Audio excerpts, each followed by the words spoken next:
Struggling to get up for the game. A game where it could have been 9 or 3 points against a fellow London rival at the Emirates. What? He looks depressed, and I think he's got every right to be. That's a huge cause for concern. To say that your team are lacking motivation, especially in these big games. These games you should wake up, bounce out of bed and fly onto that pitch raring to go. You don't even need a team talk after time. You've done your work during the week. But this team, as soon as they came out, JJ said, they don't look like they're up for it. They look lethargic. And that rang true from word go today. Well, that's what I was going to say. You bounce out of bed and you're excited about a game of football when you're enjoying football and when you're enjoying your role within a football team. And I don't know if those players truly kind of believe exactly what what he's bringing to the table right now. I think I do believe we'll get to see the best of Sarri at some point.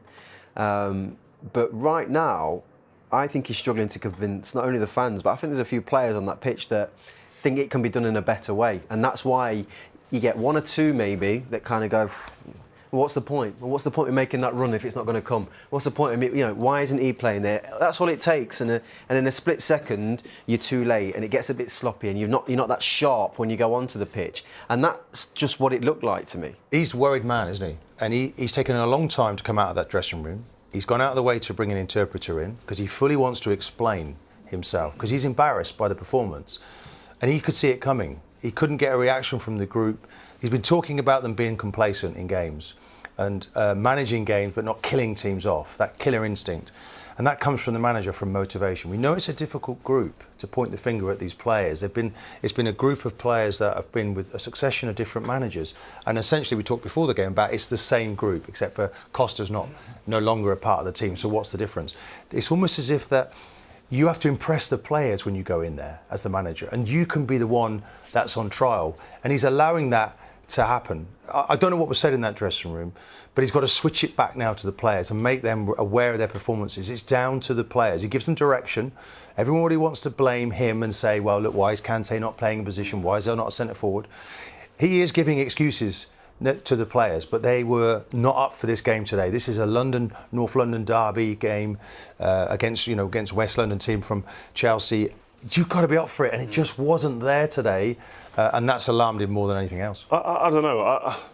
When he came over here, immediately there was a reaction with his team. Yeah. There was an immediate reaction from a tactical perspective, but also the intensity and with this team, it changed straight away. And everyone was singing his praises. There were players coming out talking. Hazard had a spring in his step again. He looked like the old Hazard again playing. He had. I've spoke to David Luiz only this week, talking about the way he plays is brilliant. The way he trains us is to possession-based football. So you've got no indication from your time with David no. this week that he was on the quiet after the interview, goes to your man, it's a nightmare. No, normally when you see a couple of players, normally you see a few players, after the cameras go off, there's a little conversation that happens. Actually, you know what, it's a bit difficult in there at the moment, but we're going to get through it. There wasn't any of that with David Luiz. He looked content, he looked happy with the way that the things were going. I can imagine his training's amazing. Yeah. I mean, everybody loves a little possession-based game in training when it's sharp and everybody's keeping the ball and then you're at it.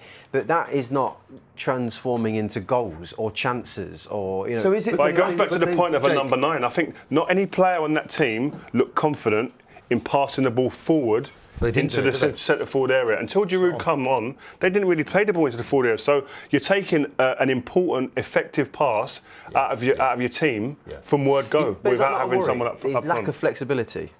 Yeah, well, Giroud's on the bench. He should be, I think you should just play him. Well, that's just like for like. Has he even played a different system yet? Because he's obviously very in his ways with regards to Jorginho. Jorginho is going to be playing, and I get the feeling that the minute Higuain lands, he's going to be exactly the same. They're going to be immovable within their team no matter kind of what happens. So, will it still be the 4-3-3 all the time? When his team is struggling, I think, what else have you got up your sleeve to help your team out? And I've not seen anything yet. There hasn't been a plan B. When you look at all these new managers goes into place, and what sort of manager is he? And he seems to me one of these command managers. So when they set out to play, it seemed to me that when they went forward, it was one fullback that went forward and one sat. It seemed to me that Kante, although coming all the way back, would fly forward to try to create an extra player. it would seem that Hazard would tuck in and William would tuck in, coming in off the lines, making it difficult for the opposition to play against them when they had a striker. To take that striker away, it's unbalanced. They don't have the same movements, but there was clear messages at the start. So those commands were accepted and everyone could see and felt it was good. But now when he needs a little change, it seemed to be a long time before Giroud was coming off it wasn't until the 70th minute. Yeah. These things have got to happen quicker. But I think these changes and flexibility within this team have been waiting to happen from the week that, if I get the exact game, when teams worked out Jorginho, because he was the conductor, everything was going through him. Once he was shut down, it was a Spurs game, wasn't it? Once he was shut down and everyone thought, oh, I've got your number now, what are you going to do now? That's the question you get asked. Great managers have flexibility within their tactics. At the moment, I don't see that in Sarri at the moment. Being in that midfield area as well. You know, I've played in a 3 when I was at Spurs. We had Michael Carrick as the deeper line one. I played where Kante plays, and we had Edgar Davids on the left-hand side. And, you know, for Carra, at times, as good as he was in that area, the minute a team realise he dominates the game, they start getting around him. And he'd say to me, Jay, just switch me for us. I mean, you know, you need movement in there. You need to be able to kind of have a little bit of freedom to get Jorginho free. So today, when Aaron Ramsey's following him all over the place, he needs to get out. Run him away. Run him away. And go, come on, let's have some movement. I think you've got to look a little bit at the group, and you've got to look at if they're going for first place and first place is available, they're still up for it. When first place isn't available, they start to fall through the table. You know, if you look at what they've done in recent times, they've had some. They went to 10th. It's an attitude They went to 10th at one point. They went to 6th from being champions, and you can lose this group very quickly. He's worried about that, and he has to stop the slide because they're in the top 4. And there's Manchester United now, you know, a sleeping giant for a little while, but they're coming good again. Arsenal. You winding me up? They were. What have they won? They haven't won a Premier League for 5 years. Well, so mate. suddenly, How many was the last time Arsenal won one? It was 14 years ago. All right, gentlemen. It was 14 years ago. But Chelsea have won 5 in that period. Pardon? So you have to respect them, Chelsea. Giants, but they've lost their way. Sleeping giant, that's a bit. I think it's a bit hard. I thought that might offend you. They're not sleeping anymore. So look, just a few crucial questions. Can he play? You know, he came over with this Sarri ball thing, didn't he? He was going to be the high press and loads of energy, and they were going to dominate possession and dominate teams.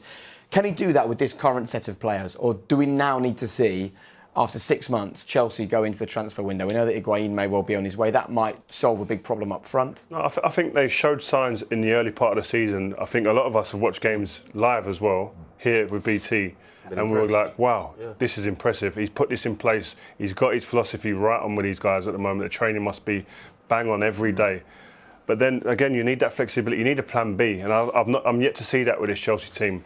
Teams have worked out how they play, and teams are pressurising them and really not allow them to play through the middle of the pitch. He's been let down real by his strikers, hasn't he? Morata and Giroud. They've hardly got a goal between them. It's not enough. Well, Morata's not been in the last 2 squads. No team in the top 6 has scored fewer goals. If you put the 2 strikers in the Arsenal team, in the Chelsea team today, it would solve their problems. You know, Arsenal have got that. So could Higuain be the answer? Could that solve that focal point up front? They bought Giroud, yeah. Giroud isn't known for his goal scoring ability. He's not there for his goal scoring ability. No.